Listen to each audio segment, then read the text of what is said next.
3 decades ago this week, an estimated 2 million people joined hands to form a human chain spanning 675 kilometers across the 3 Baltic states. The Baltic Way demonstrations marked the 50th anniversary of the secret protocols of the Molotov-Ribbentrop Pact, the infamous backroom deal between Hitler and Stalin to divide Europe between them, which facilitated the Soviet occupation of Estonia, Latvia, and Lithuania. Beyond being visually impressive and emotionally moving, the Baltic Way transformed the idea of Baltic independence from the impossible to the inevitable. It also did something more universal. It signaled that the era of imperial powers lording over small nations was no longer acceptable. You can even say that the Baltic Way helped establish the norms that would form the basis for the rules-based and values-based international order that would come into force after the Cold War. In many ways, the post-Cold War order was born on August 23, 1989. But with that order under attack, what is the legacy of the Baltic Way 3 decades on?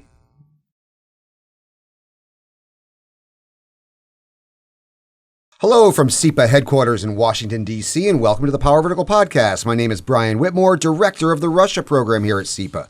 And joining me here in the studio is former U.S. State Department official Donald Jensen, a senior fellow here at CEPA and a lecturer at Johns Hopkins University. Welcome, Don. Thank you, Brian. Good to be back on. And also with us in the studio is Johannes Kert, a member of the Estonian Parliament and the former commander of the Estonian Defense Forces. Welcome, Johannes. Thank you. And also with us in the studio is Karl Altau, director of the Joint Baltic-American Committee. Welcome to the podcast, Karl. Thanks. It's a real pleasure to be here. Pleasure to have you all. And looking back at the Baltic Way, a couple of things jump out at me. The obvious one that is nonetheless remarkable is that if my statistics are correct, 1 in 3 residents of the 3 Baltic states in 1989 actually participated in this event. That's an unbelievable display of Baltic unity and an unbelievable percentage of the population that came out in still what was effectively Soviet-occupied territory.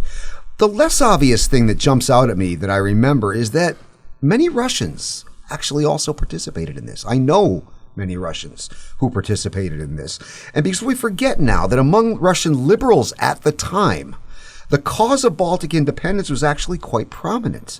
One of the largest, if not the largest, demonstration in Moscow in early 1991 was in support of Baltic independence in the aftermath of the Vilnius events in January of 1991.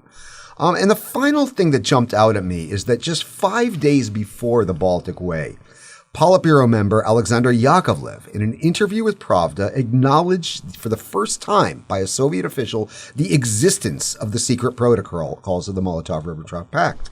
Now, all these things jump out at me because they all, to varying degrees, are in contrast to where we are right now. Baltic unity, unfortunately, is not what it once was. Russian liberalism pretty much stops at the border. And under Putin, the Kremlin is back to ignoring or denying the secret protocols and actually justifying the Molotov-Ribbentrop Pact. So we're kind of, if you look at the Baltic Way at 30, in some ways you say its legacy is imperiled right now in a lot of ways, and that is to speak nothing of the Russian revanchism and ongoing threats to the Baltic states' independence. Johannes, you were there. How do you, looking back, how do you view the legacy of this 30 years on? First thing, nobody didn't ask permission from Moscow to do it. I know. That makes it all the more remarkable. Yeah. When this idea was started, that was so immediate when all 3 countries or 3 nations started to plan together. And there was going on quite intensive campaign. Mm-hmm. But citizens by themselves organized themselves into groups, and one of my friends who was kind of organizer of this Baltic Way or Baltic chain at that time, recently described me what happened and how this Soviet they called inter-Nazis, who wanted to oppose it. How all this was at that time, but honestly, I know very few persons from my friends who were not in Baltic net at that time. Maybe some young mothers with very small kids remained at home. All people. 1 in every 3 people. 1 in every 3 people. That is unbelievable. Yeah. I was looking at the stats yesterday, and I double and triple checked them just to make sure I wasn't getting it wrong. My task in that day was to photograph for People's Front this net, and I drove in my car together with one other photographer whose name was Tõnu Noorits. He was a famous photographer. We traveled from central Estonia, small town Türi, down till Latvian border, and we saw all those how all those people stood there. What was in their faces, what they hold it in hand, how they hold it all the hand. In some places there was so many people that there was 2 lines and even 3 lines. Yeah. And this was... it was an unbelievably impressive. So like most Americans, I watched it on television. I was younger and had hair then. But Karl, you also watched it from here, but as a member of the Estonian diaspora, what do you see as the main legacy, and what do you see the state of the legacy today? Well, actually, at that time, Brian, I was in Helsinki. Oh, you were in Helsinki? I was a student there, and I guess I missed the opportunity at that time to be in Estonia or in the Baltic countries, but certainly the word was getting around. It was a really exciting time. I mean, the legacy, what I've just kept in mind is that really, like Johannes had said, that it was just such a seminal moment that so many people got together, 1/3 of the population, as you had mentioned. And just to think that when so many Estonians, Latvians, and Lithuanians gathered en masse to take back control of their narrative, right, which had been taken away from them forcibly. Well, that was, for me, I was asked by Delphi in an interview about this, and I, of course, remember it. And I remember the impact it had. I understood that something fundamental had just changed. And that up until that point, myself and others who were following the events in the Soviet Union were pretty much on Gorbachev's side. We wanted Gorbachev to reform the Soviet Union because it was certainly in our interest, and we thought for the best of everybody there. When the Baltic Way happened, it changed something fundamentally about how a lot of us on the outside viewed the entire Soviet project and whether or not it was indeed reformable or whether it had to end. And this is why I say the post-Cold War order, if you really think about it, began on August 23rd, 1989. Don, you were a U.S. diplomat. In fact, I was covering these events. And by the way, thank you for mentioning Yakovlev, a misguided but very humane guy who played a role in a lot of this stuff at the end of the Soviet Union.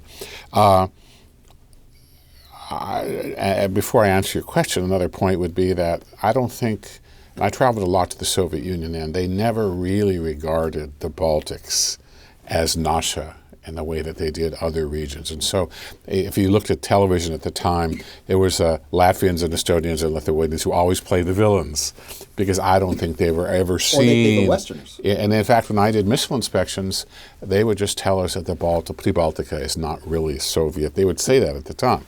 But to answer your question, Brian, for me at the time, very moved by this, it reminded me, and preparing for the program today, it reminded me that a lot of people in the government, and you mentioned the Soviet reformability in the U.S. government, thought that, well, Poland and Hungary and elsewhere may go or may have unrest, but it would never happen inside the Soviet Union. That was That's what they were arguing. There was a firewall there, and people said if it happened inside the Soviet Union, then the Kremlin would move, and they didn't. So it was very much a turning point. They did in January 91. They did, yes, but they did. But for a long time they dawdled. In fact, I was told by Khrushchev himself that they had sort of written it off, although they did crack down in June at the TV tower. But this was a very seminal moment, a very much of a turning point, because it was now the change was going inside the USSR itself. So obviously with big consequences.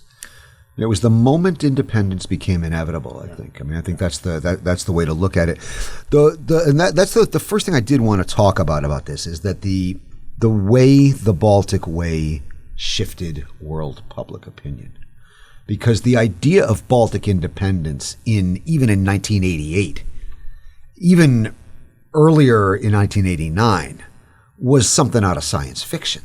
That any Soviet republic could be independent was seen as kind of science fiction. I thought perhaps the Berlin Wall coming down was a possibility as '89 progressed, right? And that then when you think about the possibility of the Warsaw Pact breaking up, but the Soviet Union itself no. But the Baltic Way changed that. It changed. I mean, just how it was visually unbelievably impressive.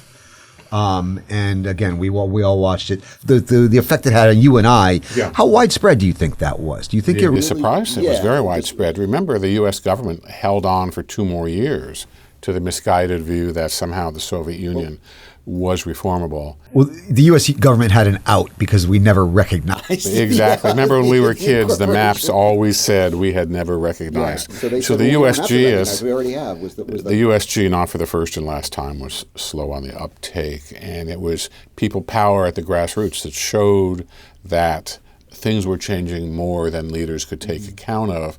And second, this is about the time that Gorbachev started to lose control of events and reform, because the people in the region, and to be honest, Russians, as Brian said, who supported the Balts and supported ending the Soviet Union, they started to stir, and events then became out of control for Gorbachev himself. And this was all started by this remarkable summer, what happened. Because we later had Tbilisi and Baku. This is later in '91, but this is where it all began. Karl, how did you see it changing the world's public opinion? Did you? The three of us kind of watched this from the outside. Johannes watched it from the inside, and I had 1 foot in and 1 foot out. As I said, I was in Helsinki at the time, and I was traveling a lot to Estonia. Had to get a visa at the Soviet embassy in Helsinki. But I was there, I remember, on June 4th, just a couple months before. And I always remember that because I went to the Majasmok Cafe, which is a famous cafe. I think it's still there in Tallinn in the Old Town for the best little sweets and coffee. But then I heard on the radio that there were these 2 things, elections in Poland on that day and Tiananmen Square. Mm-hmm. So those 2 world events were happening, one closer to the Baltics, to Estonia, in Poland, the first so-called free elections in Central and Eastern Europe, and also after a decade of solidarity, and then Tiananmen Square. And it's funny, you almost see the surge in June. In June 4th, and that was sort of the culmination. But and if you look at the circle now completing, that tomorrow in Hong Kong, people will be demonstrating, as they have been now for months, but they will be using the Baltic Way model. And Hong Kongers will be there. So I think that is really a significant. Well, this is another significant legacy this model of protest. We have other anniversaries popping around this week. Estonia just celebrated Restoration Day. You mentioned, Karl, at the outset, the idea of kind of taking the historical narrative back, because one of the things, all the things that were going on at this time, the Soviet recognition of the existence of the secret protocols, the move toward Baltic independence and the Baltic Way, this was all creating this very idea that their incorporation into the Soviet Union was illegitimate, and that this enabled, after restoration, to create this continuity with the First Republic that existed between the wars. And this is actually extremely important, I think, in not just in a legalistic sense, but I think in a practical sense. If you look at the countries that did create that historical continuity between their interwar years of independence and their post-Soviet years of independence, they tended to be more successful in their transitions than than those that didn't. I mean, you can contrast Estonia to Ukraine, for example, or Estonia to Georgia, neither of which have created this legal continuity between, not to mention Belarus. Johannes, how important was this link between? Was the Baltic Way just the manifestation of something that Estonians were already feeling, or was it a catalyst for future events, or both? Of course, this kind of protest movement started already 2006. Actually, there were kind of questions of saving nature, and right. Then in '86, yeah, it was yes. shortly after Perestroika, and I believe that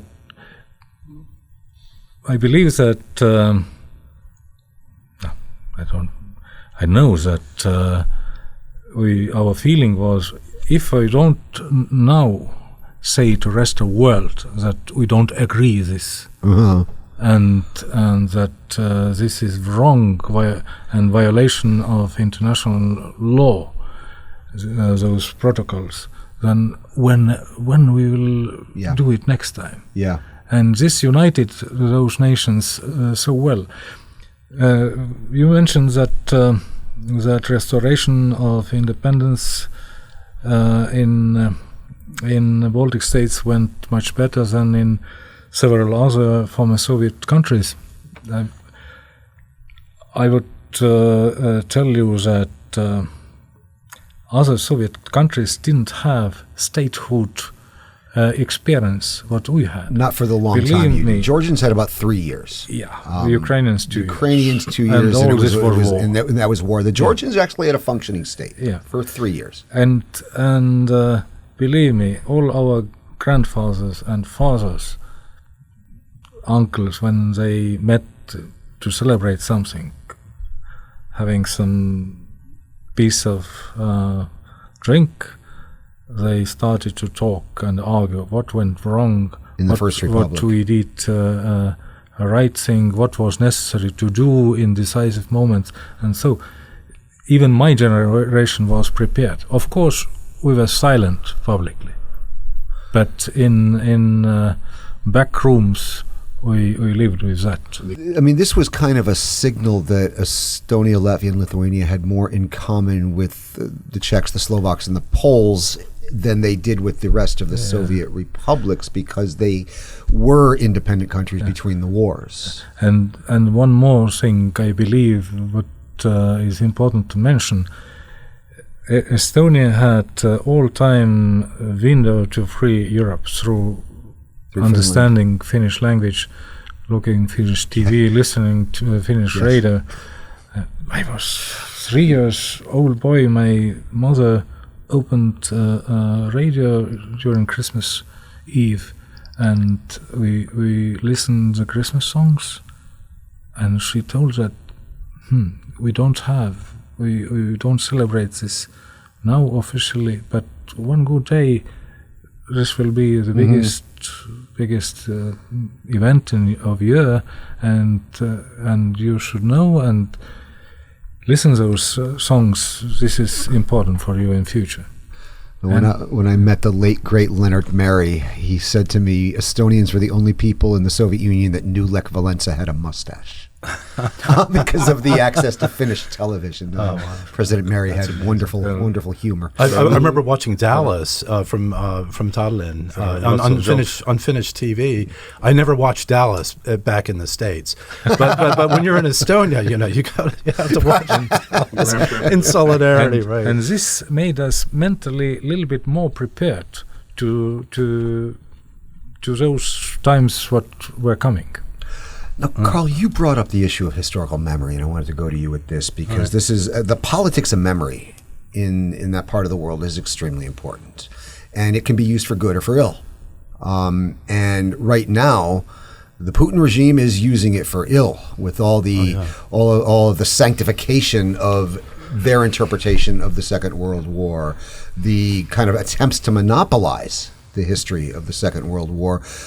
How important is the Baltic Way in terms of of the politics of memory in a positive sense, and in countering this abuse of the politics of memory? Well, I think the most important point that it was a hugely successful manifestation of peaceful resistance. I mean, that was the main thing. The people were taking back their narrative, as I had said. The truth shall set you free, and the historical denial, which is obvious to the Balts, which the Putin regime is propagating now. I think that the examples that they lived and taking their narrative back, being brave and bold, not being afraid, as Johannes had alluded to, to take that opportunity and state that. I mean, making it, broadcasting it to the world, it's not that easy. People forget. Right. You live. This was you still live the for Soviet today. Union. It was still the Soviet Union, right? But then. But there is a record in Russia too, because you had mentioned Yakovlev, but by the end of the year, the USSR had basically declared the Molotov-Ribbentrop Pact protocols, the secret protocols, null and void. Yeah. So there is a record. There Which is in something to go effect back. was an admission, but they were careful to say, but this Right. does not mean that it was an occupation of the Baltics. It was still a liberation. They were very even Split hairs, yeah. Yakovlev made some gymnastics there. I was reading that interview yesterday with But Pravda. didn't Yeltsin take that a step further? Yeltsin did, but yeah. after the breakup of the Soviet Union, I mean, Yeltsin was the first, made a point of being the first country to recognize Baltic independence. Although Iceland actually was before anybody, but after '91, Russia was the. I would give these three countries even more credit than just the narrative. I would say that it is almost miraculous that the cultural identity, the political values that were Central European and always had been, were preserved through the occupation. And I've asked people now about it. And they don't take it for granted, but they don't really have a good explanation. But I think this ability to defy Russification, to keep a sense of what it is to be Estonian, as your mother said, I think it's really a tribute to the people and the cultural resilience, as they say now, of the three countries. And we shouldn't sell it short. It was quite an achievement. As you said, they were ready when the time came. Yeah, and it's also... We tend to think now like that the Soviet Union kind of rolled over on this, and they didn't. I was reading like Soviet press yesterday from Pravda and Izvestia at the time, talking about these like fascist, nationalistic Baltic, extremists, and so you still had vintage Soviet attacks in the official. Yeah, it was much more contingent than it appears now looking back. Each step was a gamble. You didn't know what would happen. It took a lot of courage by a lot of people in Estonia and the other two to make this happen. Not easy. Same with Poland and solidarity, of course. And this happened, as you pointed out, Karl, just a couple of months after Tiananmen. Yeah, but these forces were moving all forward, in many different places. So I think that also encouraged the people. But the Balts now, I mean, they're compelled to remember, for the same reasons that they had to stand up back in 1989. If the Balts don't do it, who's going to do it for you? Right. Yeah. So you have to do it. You have to remember, and that's why this anniversary, the 30th, is a really big one. But it's also 80 years since the Hitler-Stalin Pact. It's 80 years since the Hitler-Stalin Pact. This week is a lot of anniversaries. Right. They call August cucumber season in that part of the world, but it should be called anything but, because things are always happening in August. It's also, of course, the anniversary of the 28th anniversary of the '91 failed coup, which allowed what was de jure independence to be able to become de facto. Johannes, how frightening was that? Did you think it could all fall apart and you could become completely reoccupied again in August '91? As this was, because this anniversary was this week.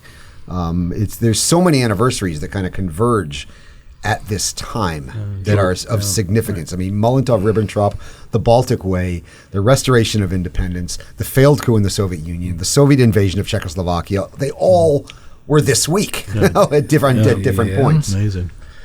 This was interesting morning.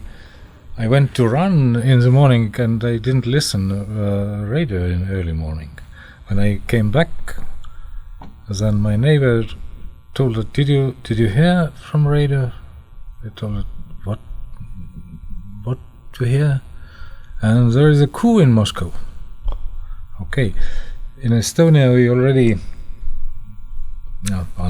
undercover started to organize. The organization was called Kaitseliit, the Defense League. And I was already member of this organization since October 1990. And we got our first experiences already when Boris Bugov was nominated to Minister of Internal Affairs of Soviet Union, and kind of feeling of repressions. Yeah, we already started in late 90 and went into early 91. Yeah, and 91 this events in Lithuania. We also built barricades in Tallinn, and so thanks for God, nothing didn't happen in Tallinn, but we continued. Secretly we started some exercises and squads, platoons, companies to structure this all. So you were preparing for the potential for the... We were talking about Jokhar Dudayev before the broadcast. Remember, he commanded an air regiment in Tartu, I think. The Division of Strategic Bombers. I have met him twice at that time. He even came to see us, our kind of meeting. And probably something he took with him to his homeland, what he saw. And he refused to take his forces out of the barracks, I suppose, if I'm not mistaken. That's what he was not anymore. That was what they said, yeah. In 1991, August, Dudayev was not anymore there. Okay. There was next Russian general who was time. also relatively kind of democratic guy and refused to act as it was ordered from Moscow. And we managed to keep things silent. Of course, when this APC column moved from Pskov to Tallinn, we observed them, we changed information, and we organized ourselves, and we also went to Tallinn. And my area of responsibility was near the radio station in central Tallinn. And but they went first to TV tower, and at the same time there was kind of in Soviet time, but already elected parliament. Right. Or I don't even know. Congress People's Deputies. Yeah. Yes, and then was other what we called Committee of Citizens. And those two bodies met, and together they decided in the evening on 20th that Estonia is independent country. That was 11 o'clock. After 11, on the 20th. I remember, we were in barricades. On the first day? Second day it would have been. 19th was the first. When When it was late clear in the the coup was evening, breaking up, late in the evening, we were in these barricades, these Molotov cocktails and whatever we had, and then after hour 2, nighttime Russian APCs started to move out from Tallinn. And that was a remarkable. This is 2 years and 2 days, or 2 years minus 2 days from the Baltic Way. If you think, Don, how did this look from your perch? Well, I was in Moscow, and I don't want to swap stories because I've said it on the show many times, but it was not completely a surprise because remember, Yakovlev had warned there would be a coup. Shevardnadze was warning the week before, but I remember walking along the Arbat and seeing that the Matryoshka dolls for sale had already taken the Gorbachev ones away and put the coup plotters for sale, thinking that they might win. And of course, that included Mr. Pugo, who was a Latvian himself. So, it was a surprise, and again, thanks to people power, it was defeated. So. Well, that's a great way to segue, unless anybody has any other stories they want to share. I was actually getting ready to leave for my first trip to the Soviet Union. To Moscow on August 19th. I was going to leave a week later, and news of the coup broke, and I ended up postponing my trip for a week at the advice of the U.S. State Department. I got in a week later. I got in a week later in Tallinn, and went to the place where the foreign ministry is now in Tallinn, and expecting to see Lenin, but he had already left. But even in Moscow, we were monitoring what was going on in Tallinn, and took heart that the resistance was not just in Moscow, but it was elsewhere too. So we were paying attention. My fellows asked me years later, what you thought when you took us into this barricades. That was others were much younger than me. I was already former Soviet officer and seen something already. But I told that our task at that moment was, if fight started, just to die in front of cameras of foreign journalists. Well, unfortunately, it didn't go that way. But what it did do was I think, and again, back to my original comments about the Baltic Way, it set the stage for what would become the post-Cold War international order, that the sovereignty of small states is sacrosanct. And that in a few moments we will continue our discussion and look at that broader legacy of the Baltic Way and how it, in fact, in many ways did establish the norms of the post-Cold War international order. I'd like to remind you are listening to the Power Vertical Podcast. My name is Brian Whitmore, Director of the Russia Program here at CEPA. Joining me here in the studio is former U.S. State Department official and veteran Kremlin watcher Donald Jensen, a senior fellow here at CEPA and a lecturer at Johns Hopkins University. Also with us in the studio is Johannes Kert, a member of the Estonian Parliament and the former commander of the Estonian Defense Forces. And also with us here in the studio is Karl Altau, director of the Joint Baltic American Committee. I'd also like to remind you could subscribe to the Power Vertical Podcast on iTunes. You could read the Power Vertical blog and watch the Vertical video at CEPA.org. And you can follow us on the Twitter at Power Vertical.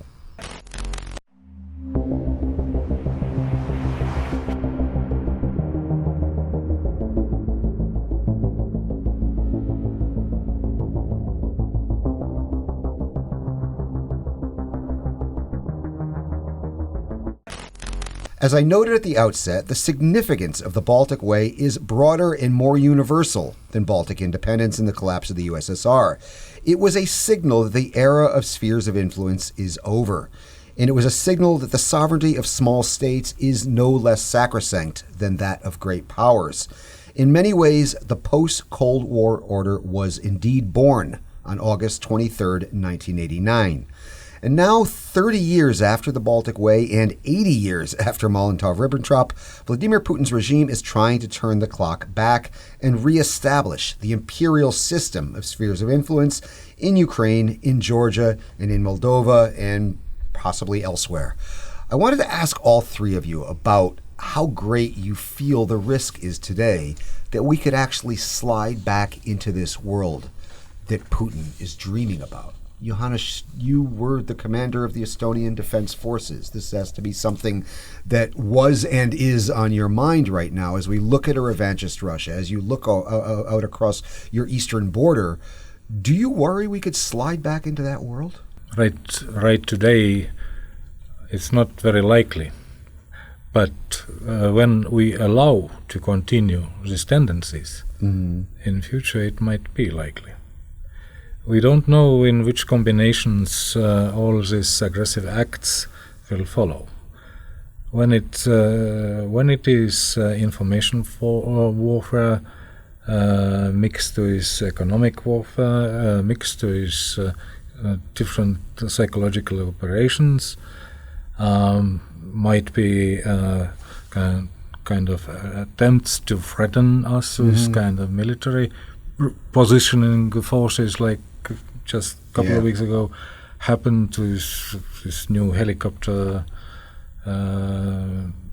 stage in one of the islands of Gulf of Finland, and similar things.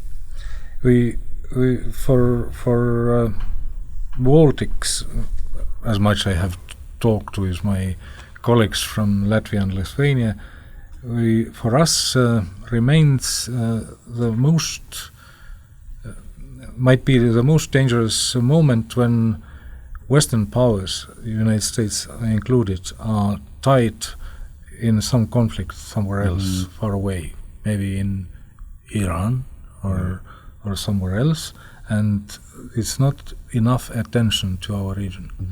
Then we need to be very careful. We need to be very prepared for this, and this is what I, as former military, how I think. But Brian, I would like to thank you so much picking up this topic of Molotov-Ribbentrop Pact and Baltic Chain later, because when Moscow falsificates a lot of historical moments, then somebody should tell the truth. And we should That's what we try to do. Yeah, and we should do it with quite loud voice and without any hesitation, because we tell the truth. Yeah. We don't lie here. Huh? And you mentioned, and it's my pleasure to do that. This is important to me. You mentioned the psychological operations, and it made me recall something that happened a couple of years ago. You may or may not remember this, but there was some backbench Duma deputy that proposed a piece of legislation, and no backbench Duma deputy proposes legislation without prior sanction from the authorities. It's all part of a show. Proposed legislation that looked really obscure. It was to declare the actions of Gossovjet SSSR, the State Council of the Soviet Union, as illegal. Now, everybody went running for their history books, like what the hell was Gossovjet SSSR? Well, Gossovjet SSSR existed from August 91 to December 91. It was the supreme ruling body of the USSR in the final months between the coup and the formal dissolution of the Soviet Union. The Gossovjet SSSR did exactly one thing, actually three things. It recognized the independence of Estonia, it recognized the independence of Latvia, and it recognized the independence of Lithuania. That is all it did. Those are the only normative legal acts that were done. Now, so this was immediately, when everybody figured this out, this was immediate, like, oh my God, are they preparing for the legal basis to reinvade the Balts? It was obviously a psyop. I remember having a conversation with Edward Lucas, our colleague at the time, about this, and he's saying this is a psyop. Watch what happens to the stock markets in Riga, Tallinn, in Vilnius tomorrow. Because that's what this is all about. Just don't fall for it. It's a psyop, which is precisely what it was. This legislation obviously went nowhere, but this legislation did not pop up because some crazy backbencher in the Duma decided to write a crazy piece of legislation to declare something illegal that's very as specific as Gossovjet SSSR. That's clearly a psyop. But it was also a signal to me that they're going to continue playing these games in big ways and small, and we got to pay attention to the small stuff as well. I believe that this is just the post-colonial pains. Once I read this book of first US ambassador to Great Britain. There is a very good description what happens when empire loses some very important part and how they treated this first US ambassador. I believe that Russians are even more polite. But this is not going over overnight. Remember, 50 years or after independence war of the United States, British reinvaded. They burned down White House, 1812. Even during Civil War, they intrigued, wanted to recognize Southerners as subjects of international law. French fleet just got this ship with ambassador, and the United States stayed together. But this takes time to rethink all identity for Russian people also. The British and Suez. Yeah, I know. Yeah, and this takes a time. The difference is that we are out of an age of empires now. At that time, the world was still very much in an age of empires. The age of empires is over, but Russia refuses to let go of that age. I mean, last year we celebrated the 100th anniversary of the end of the First World War, right? And for me, the anniversary of the end of the First World War is also the anniversary of the beginning of the end of the age of empires, because all of Europe's great empires either fell with the end of the Second World War or began the process of declining and falling, right? All except one. All except one. It looked like the Russian Empire had fallen and Russia was going to become just a state, but then it was put back together again with the Soviet Union. And now Putin is appearing to continue that process. So I don't date this from 1991. I date this from 1918, and it's been too long to hang on to that imperial mindset. I think that's the way I view it, and you're gonna have this tragic cycle continue to repeat itself until this is broken. But it's been more than 100 years now since the rest of the world began to get over the age of empires. Karl, how worried are you that we could slide back into that now? I mean, because again, like I said, the post-Cold War international order, which we all hold near and dear, was born on that day in August in the Baltic states, in my opinion, and it's never been in more danger than it is at the moment. I really like what Johannes said, that I think there isn't immediate concern in the Baltic countries. But if you're looking around at the neighborhood, at what's happening in Ukraine, the war in Ukraine, 5 years already. Georgia has been occupied for over 10 years, and creeping annexation, meddling in Moldova and other places. We have to be prepared. So the Baltics joining NATO, another anniversary, 15 years ago. Right, that's was a real game changer, I think, and that was very important. It was very important for the Baltic American communities as well. And I remember coming here to Washington in the late 90s, and that was the one thing we were working on at the time. And right now, if this were to happen to the Baltics, it would be the end of NATO, because it would mean Article 5 is null and void if there is fails to defend its ally. So that and you did raise Georgia, Ukraine, and Moldova, and I did want to kind of bring that into the discussion. I just actually wanted to get Don quickly on. I share with my colleagues here, I'm not that worried, and I share the concern that you mentioned, Karl.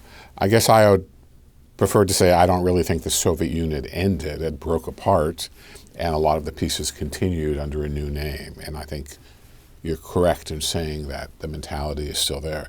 I wanted to get a little bit to the lessons learned from the street demonstrations, but I don't want to jump ahead of the game. Which is to say, for me, the useful lessons are what lessons from the Baltic Way experience is useful for looking at Russia, Moscow, and the demonstrations today. And you and I have talked about this many times, and there are key differences that made you guys succeed and makes the prospects, I think, so far relatively more gloomy for the opposition people in Moscow. Yeah, I have a very dark view of it. The comparison, though, is relevant to ask what's different and what's the same, and I think things that are different are a lot more, drive it in a more gloomier direction than what you did. Yeah, the historical record certainly is pretty gloomy. Yeah. What I did want to shift to, the last thing I want to talk about before we wrap up, and I think it's a very important thing, is that as Karl, as you noted, the battlegrounds largely shifted to other frontline states now, Ukraine, Georgia, and Moldova. I mean, we could even say that they are the Estonia, Latvia, and Lithuania of our time.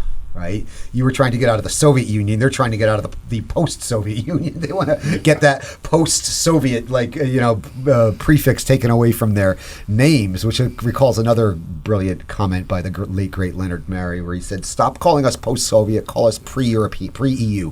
Hey, sometimes we have to call us pre-EU. Sometimes we have to deal with being called the Balkans. So right, yeah, but that's another story. But Ukraine, Georgia, and Moldova are truly the kind of the heirs to this legacy now, and Russia is determined not to let them slip away. And I cannot help but notice the close cooperation between the Baltic states and the partnership countries, as they're called in official Brussels parlance, but the three frontline partnership countries, Georgia, Moldova, and Ukraine. I've noticed a lot of defense cooperation between Estonia and Georgia in particular. Can you speak to that, Johannes? I mean, how important are these? I mean, is the connection strictly an emotional one, that they are going through what you went through? Is it a kind of geopolitical calculation that you understand that every Russian empire begins with Ukraine but doesn't end with Ukraine, right? And you're next on the menu. What is driving the kind of the Baltic closeness to these countries on this? In the beginning of our meeting today, I didn't mention that I'm in Estonian Parliament. I'm chairman of Estonian-Ukrainian Parliament Group. Uh-huh. And I really try to organize kind of support to Ukraine, to organize understanding what is going on in Ukraine, and only now I think that Ukrainians gain kind of a vision where to go. When they became independent. That was so unexpected to them. Right. They just didn't have any idea or model in front of eyes where to go. And they continued just similar way, like they were. Even Russia became more market-orientated. Although Ukraine developed a culture of democracy from day one that Russia never developed. They had competitive elections in every single election. Incumbents lose in Ukraine. One just did. I should agree that the free elections were always there after their independence. The same in Moldova. Also didn't have kind of vision where to go. Georgia was long time also just civil war, just in civil war and so, and only lately in last decade they got kind of new impulse, move forward, new energetic leaders. In many cases they were right, in some cases they were not right, but today Georgia develops like normal European country, and they're willing to do it. Of course, famous sentence of Mr. Brzezinski, we all remember that, and we live with that, and we would like to see one good day Russia as one normal democratic state. You're referring to Russia without Ukraine is a state, Russia with Ukraine is an empire. Yeah. And we have supported as we small country can. Maybe we have encouraged some structural changes in Georgian military, especially their National Guard. donated some simulation systems and these kind of things to Georgia, but we really tried to help Ukraine when 2014 this event started there. And there were volunteers in Estonia who collected resources to buy first aid equipment to volunteer soldiers who stopped actually the Russian aggression in Ukraine. And also state started more and more organize funds for different developments in Ukraine. Now Estonia sponsors in Ukraine one military hospital, one special forces regiment, and some more minor things, but Ukraine offers us, and we use this opportunity. We learn a lot today in Ukraine. We have sent our military to different courses of pioneer courses, artillery courses, and we look very carefully the development of electronic warfare, which is not reflected in newspapers. In newspapers, usually when some victims are there, they are reflected. But how intense is electronic warfare, cyber warfare, and what kind of developments and changes in that, what kind of new tactics are there on ground? So you're learning from the Ukrainians because they are the ones that have experience fighting the Russians, right? I think that all us should learn. I think that's probably very good. All NATO should learn it. Karl, what about you? How do you view the Baltic connection to the other three frontline states? Well, it's another legacy of the Baltic Way in a lot of ways. Yeah, I think the support has been really overwhelming, and I happen to be in Vilnius on March 11th, which is the restoration of Independence Day in Lithuania, in 2014, and exactly the time when the bloodshed on the Maidan, the murders on the Maidan were happening, and I saw the Lithuanian people and on the news too, coming together, the great concern, the compassion. There were immediate calls for doctors and for blood, and Lithuania has been there from the very beginning. And of course, you remember that Lithuania had also chaired the European Commission at the time. That's right. Just before then. This is so important to show up solidarity towards Ukrainians. It's so important that Ukrainians will feel not let alone. Absolutely. And of course they do also mistakes. Sometimes they don't understand what reforms we suggest them. Sometimes it doesn't happen so fast. But during last 5 years, Ukraine has developed so much faster than all previous 25 years. Yeah. And they've been, I would argue, for the 25 years, they've been moving in one direction, although at different speeds. Right? Two steps forward, one step back. I would say it reminds us, of course, that the legacy of the Baltic Way is still with us and still important. 30 years ago or not. But the lesson of other Central European states coming to help Ukraine and Georgia is an important one, because we're also starting to see the world differently, no longer strictly east and west. Central Europe has emerged as a force, and those are important too, and indirectly, but still related to what happened 30 years ago.